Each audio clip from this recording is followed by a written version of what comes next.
अभी जियो फाइनेंस की कुछ न्यूज़ चल रही है इसलिए मैंने ये लगाया है। ये मैंने एक वीडियो बनाई थी 19 मार्च की, करीब 20 दिन पहले की। एक बार इसको सुन लेते हैं, उसके बाद मैं आपको बताता हूँ न्यूज़ क्या है और इसमें आगे पॉसिबिलिटी क्या हो सकती है। टूटे हैं तो वो रेजिस्टेंस का काम करेंगे।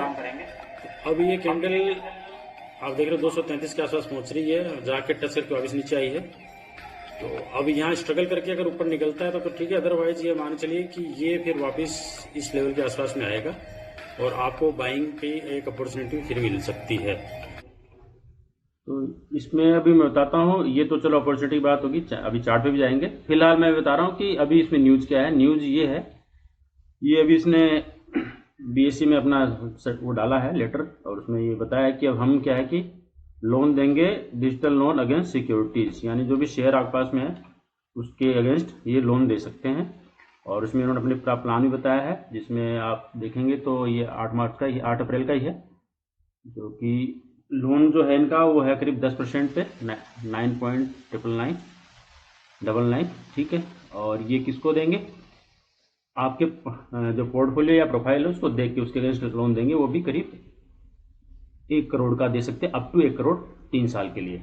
ये लिखा हुआ है यहाँ पे 1 करोड़ इंटरेस्ट, ये लगभग 3 साल के लिए देंगे।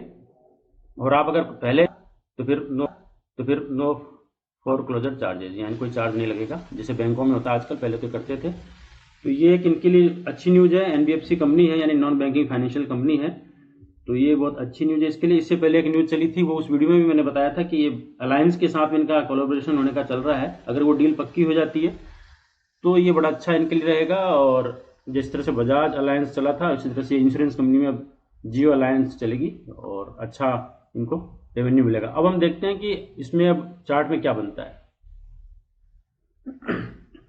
ये चार्ट है इसका, जो पहले आपको वीडियो दिखा उसको वैसा ही चार्ट है ये बस। अब इसमें मैंने लिखा था बेस्ट बाइंग 206 से 202, काफी पहले बताया था, तो यहाँ आया भी था। उसके बाद लोगों ने मिस भी किया हो, फिर मैं बोला था यहाँ से वापस रिटर्न एक चांस और मिलेगा, तो ये यहाँ भी आया था।